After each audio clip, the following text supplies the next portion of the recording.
সকলং বিবাহ হোৱাৰ পিছতো কিয় গৌৰৱ পত্নী খ্ৰীষ্টান হৈ থাকিল? আহোম জনগোষ্ঠীলৈ বিয়া হৈ আহিলে আহোম সংস্কৃতি চৰ্চা কৰাটো বাঞ্ছনীয়, কিন্তু গৌৰৱ গগৈৰ পত্নীয়ে সেয়া কৰা নাই।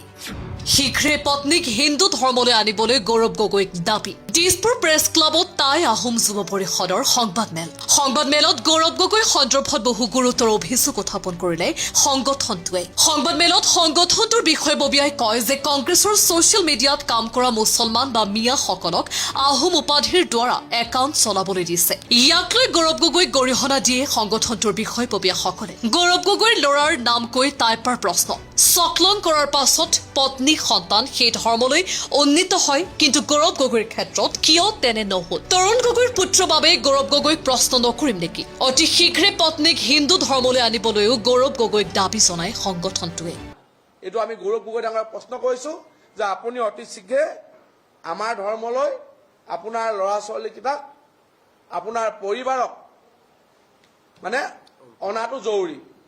মানে তেখেতৰ যদি ধৰ্ম নাই বুলি ক'লেহেঁতেন তেতিয়া আমাক ক'বলগীয়া নাছিলে।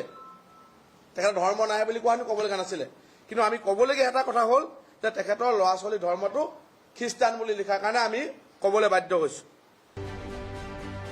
সংবাদমেলত সংগঠনটোৰ বিষয়ববীয়াই কয়, সকলং বিবাহ হোৱাৰ পিছতো কিয় গৌৰৱ গগৈৰ পত্নী খ্ৰীষ্টান হৈ থাকিল? আহোম জনগোষ্ঠীলৈ বিয়া হৈ আহিলে আহোম সংস্কৃতিৰ চৰ্চা কৰাটো বাঞ্ছনীয়, কিন্তু গৌৰৱ গগৈৰ পত্নীয়ে সেয়া কৰা নাই। বহু আহোম জনগোষ্ঠীয় সেনাক হত্যা কৰা পাকিস্তানৰ দৰমহা গৌৰৱ গগৈৰ পত্নীয়ে লোৱা বিষয়টো দুখজনক বুলি আখ্যা দি তাই পাই আগলৈও পাকিস্তানৰ দৰমহা কাকোৱে নল'বলৈ দাবী জনায়। News desk report, news daily Assam digital.